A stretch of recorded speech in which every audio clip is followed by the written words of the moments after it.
अस्सलाम वालेकुम। Asia 41 news के साथ मैं हूं आपकी मेज़बान अमना अब्बास। खबर शामिल करते हैं सोबतपुर से। हमारे डिस्ट्रिक्ट रिपोर्टर अंजुम काकड़ के मुताबिक ज़िला सोबतपुर की नामवर सियासी सामाजिक वाले शख्सियत मीर अर्ज मोहम्मद बाकलानी भुगटी ने अपनी रहायशगाह पर सहाफ़ियों से गुफ्तगू करते हुए कहा, सोबतपुर में होने वाली बारिशों से बहुत बड़ा नुकसान हुआ है।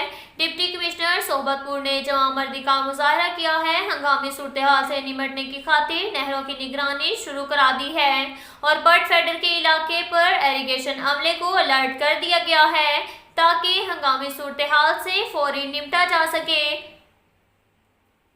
इसके साथ साथ एक और खबर शामिल करते हैं सोबतपुर से। हमारे डिस्ट्रिक्ट रिपोर्टर अंजुम काकड़ के मुताबिक सोबतपुर की मारूफ सियासी समाजी शख्सियत मीर जंगर खान नंदोआनी ने अपनी रहायशगाह पर मौजूद मुख्तलिफ कबाइल के मोतबरीन से गुफ्तगू करते हुए कहा कि सोबतपुर के बुजुर्ग सियासतदान मीर ज़हूर हुसैन खान खोसा और साबिक सूबाई वजीर मीर सलीम खान खोसा ने हमेशा सोबतपुर की आवाम की बेलौस खिदमत की है।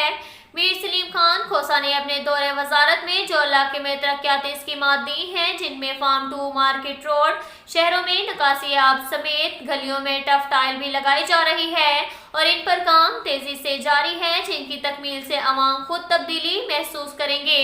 उन्होंने कहा कि 2023 के होने वाले इंतखाबात में अपने इलाके देवभट्टी में जितने भी पोलिंग स्टेशन आते हैं, इनके इलेक्शन के दिन इलेक्शन स्टाफ के तामो क़याम में मैं खुद बंदोबस्त करूंगा। अब तक के लिए इतना ही काफ़ी है। मिलते हैं अगले बुलेटिन में, हमारे साथ रहिएगा। अल्लाह हाफिज।